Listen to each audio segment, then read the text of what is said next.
What's up everyone, I'm Calamontoast, and in today's video I'm going to be showcasing some battles in the Open Great League submitted to the channel by MattJ155, who's running 3 rank 1 shadow Pokemon that all received a move update this season, with Skuntank and Scizor both running Trailblaze and Magnezone running Volt Switch. Obviously the team is very weak to ground types, but 2 members do at least now have great coverage with the new grass type charge move. Also, by the way, you'll have noticed the new intro screen along with my new buddy that I'm walking.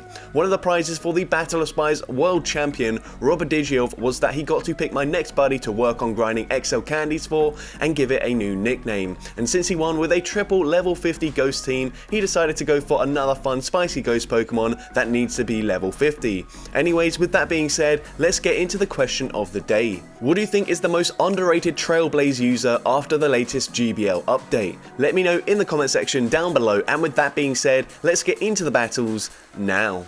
Alright, so going into the first battle, leads Shadow Skuntank into Galarian Stunfisk. This is absolutely awful to see, but I don't know, I guess at least they're going straight for a Rock Slide, so that's something. Rock Slide's still going to do some nice damage. A second Rock Slide will be enough damage to take us out. We're actually going to go for Crunch instead of Trailblaze here, and Crunch does go unshielded by the opponent. We do get the defense drop anyways. At this point, we're just going to let Skuntank go down. Rock Slide does take us out, but we're now going to come in with the Shadow Scizor. Going to go for the Overfarm.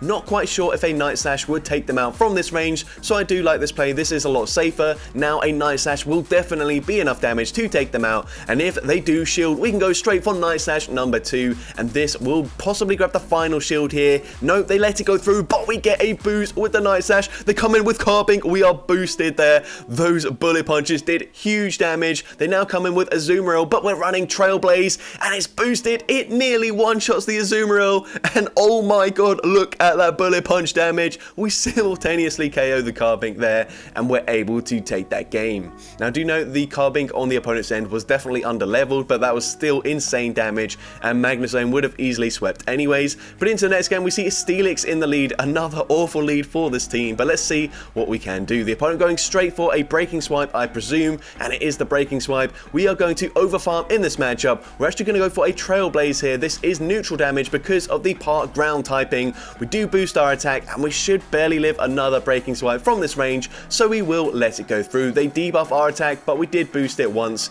so we're only one stage debuffed here. We go for a Night Slash there, the opponent lets it go through, and they do farm us down. Now it'll be interesting to see what we do here. We come in with the Shadow Skuntank, and the opponent is going to go for another charge move here. We are finally going to use a shield. I think it is just another Breaking Swipe, which is unfortunate, but honestly we have to start shielding at some point, otherwise the Steelix will literally just run through our entire team. They make it to yet another Breaking Swipe, but that's fine. Breaking Swipe does some decent damage. We actually swap into Shadow Magnezone to get the snipe with a Volt Switch here, and the opponent doesn't know what to do. They come in with Azumarill, so they are clearly massively core broken by the Shadow Magnezone in the back here. Gonna go for a Wild Charge here, and Wild Charge goes unshielded. The opponent lets it go through. We fully one-shot Azumarill, and they've got Mandibuzz in the back, so this explains why they weren't really sure what to do. They've got 2 Pokemon very weak to the electric typing. We can go for Wild Charge number 1, grab the final shield. We have the back-to-back loaded, so this Wild Charge will be enough damage to take out the Mandibuzz, and we take that game. So a pretty good start there, considering we've seen 2 very hard Pokemon in the lead that our team typically doesn't do very well against. But into the next game, we see Pelipper in the lead. Now, of course, Shadow Magnezone does very well up against a Pelipper, but we can't really say swap it here because it's very likely that they've got a ground type or something that can deal with electric type Pokemon in the back. So we swap into our Shadow Scizor instead, going for a Night Slash, and the opponent is going to let it go through. We get another boost, and here comes Galarian Stunfisk, so this is their hard answer to the Magnezone, and why we couldn't swap it in. They go for a Rock Slide. We are once again gonna overfarm in this matchup. We now farm to the back-to-back Night Slashes. The first one coming through, grabbing a shield from the opponent. We make it to Night Slash number 2 before they get to the Rock Slide, and the opponent lets it go through. That does huge damage to the opponent. We're actually gonna shield here, and I think we might have to try and make a sacrificial swap. We will outpace them, but we do make the swap, and this is amazing for us, as we will now be able to to farm them down with our scizor or our magnezone actually, because they won't make it to an earthquake from this range. So we come in with the magnezone, and they've actually got a shadow swamper in the back. We can now go for wild charge, and even though this is single resisted, it does huge damage to the swamper. We actually would have made it to the mirror shot there, but we had a Night Slash loaded anyway, so it doesn't make a difference. Night Slash takes out the swamper, and we're able to bullet punch, farm down the Stunfisk, and take that game. So I don't know how we just beat 2 ground types with this team, but this trainer is obviously a very good battler.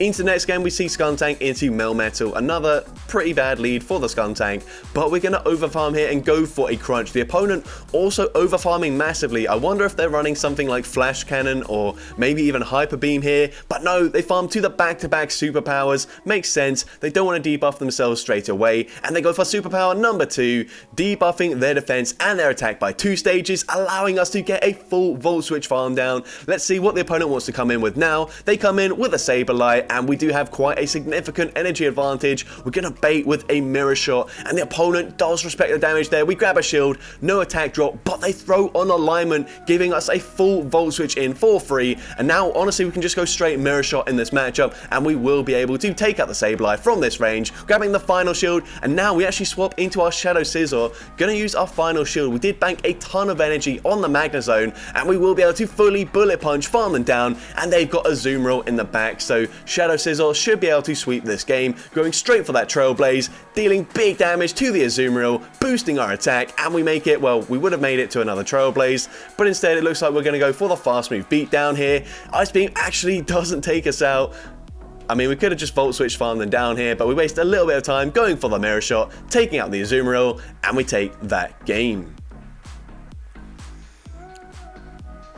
So going into the next battle, we see Shadow Skuntank up against a Roserade in the lead, so a pretty good lead matchup for us. The opponent's going to safe swap into a Charm Grand Ball, and we're going to swap into our Shadow Magnezone. Honestly, could have stayed in here, but it doesn't really matter. All 3 of our Pokemon do very well up against Charm, so that is quite nice. Although these Charms, look at the damage we're taking here. They go for a crunch. We should now be able to fully Volt Switch, farm them down, come out with a ton of energy, and they come in with a Dragonite, so we can go for the Wild Charge here. Wild Charge fully one-shots the Dragonite as they call the bait there, and now we can go for a second Wild Charge. Wild Charge will be...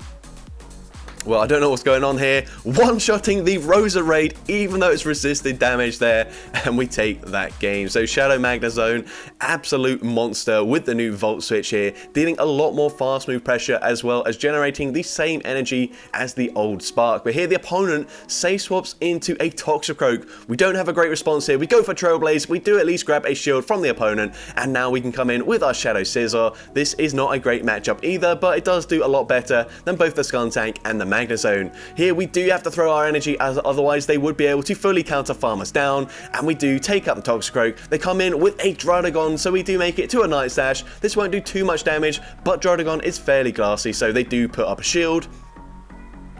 And now we're going to come back in with the Skuntank here. The opponent is going to go for the farm down, and they don't get it, allowing us to make it to a Crunch, and Crunch will take out the Druddigon. And now we can come back in with the Shadow Magnezone. The opponent has a Graveler in the lead, so they're going to come back in here, and we go for the Mirror Shot. It does a decent amount of damage. We are going to respect the damage here from this Graveler, and the opponent is actually running Return, so that probably would have taken us out. We can now go for a Wild Charge safely, and they've got no shields remaining, so Wild Charge takes out the Graveler, and we take that game. So into the next battle, we see Shadow Skuntank into Noctowl. So we are going to stay in this lead matchup initially. I'll be interested to see if we do try to swap out at some point, because Magnezone is a much better counter, but then it is quite hard to align it to their Noctowl. So we are going to let this move go through. The opponent goes for the Sky Attack that does a lot of damage, and now we safe swap into our Shadow Scizor, but the opponent is staying in. This is probably not what we want. We would ideally want them to swap out of this matchup, but let's see. We go for the Night Slash, grabbing the final shield from the opponent, and we will now respect the damage from a Sky Attack, and we will be able to go for a Night Slash here just before they make it to the next Sky Attack. I don't think we would have been able to fully Bullet Punch, farm them down, and the reason they didn't swap out is because they've got a Gothitelle with Confusion in the back. We can go for another Night Slash, dealing big damage and hopefully getting the full Bullet Punch farm down, and they come in with a Vileplume. So of course, yeah, the backline very weak to Shadow Scizor here, but now we can come in with either Pokemon. We come in with the Magnezone, and we can go go straight for a wild charge, and once again, even though it is resisted by the grass typing, wild charge takes out the Vileplume, and we take that game. So into the next game, we're going to see Shadow Skuntank in the lead up against another Noctowl, and they're even best buddied here. I'm not really sure why you would best buddy a Noctowl unless this is like a hundo and they're planning on using it for the Ultra League, or Noctowl might just be their favorite Pokemon. So if that's the case, then fair enough, but it doesn't really gain any benefit other than having a nice ribbon. But here we simultaneously swap and the opponent swaps into an Obstagoon, and that's actually not so bad for us just because Shadow Scizor does obviously do a lot better than the Shadow Magnezone. But here we're going to go for that Trailblaze. It does some decent damage, but they're still able to farm us down, which is not ideal for us.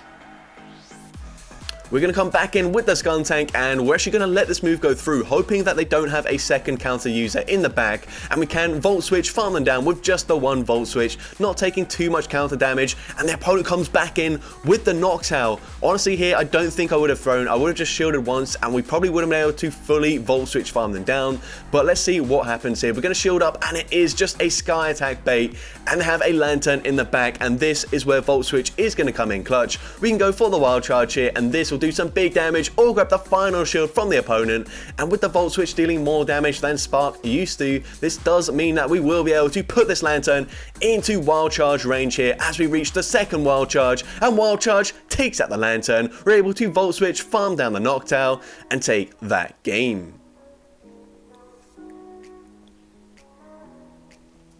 So going into the next battle, we see Shadow Skuntank into Quagsire. So again, not a great lead for us, another ground type, but we do have that Trailblaze, so I think we might actually win the zero shield scenario here, as Mud Bomb is not enough damage to take us out, so we can go for the Trailblaze, although unfortunately they will be able to fully Mudshot, farm us down, and come out with quite a significant energy advantage, and they can throw a blind Mud Bomb straight away, and luckily for them, we don't have a flying type to catch that there, so yeah, it's not great, but the opponent gives up switch advantage, swapping into Togekiss. We can come in with the Magnezone, and I think this is just going to be an Aerial Ace, but we will shield it anyways. It is the Aerial Ace, but it doesn't really matter too much. We can now go for Wild Charge, and we will debuff our defense, meaning it's only going to be like 2 or 3 more Mudshots to take us out, but we do at least make it to the second Wild Charge, dealing huge damage to the Quagsire, and we put them into Bullet Punch farm down range, and we just got to hope they've got something in the back that is weak to the Shadow Scizor, and they come in with a Greninja. We're going straight for that Trailblaze, and Trailblaze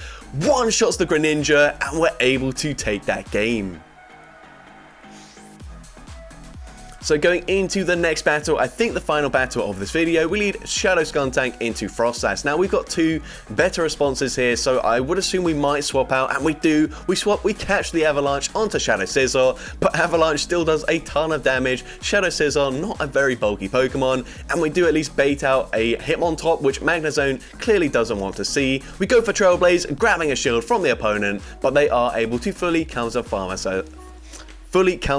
down. We now come back in with the Skuntank, going straight for a Trailblaze. This will boost our attack, and we grab the final shield from the opponent as well.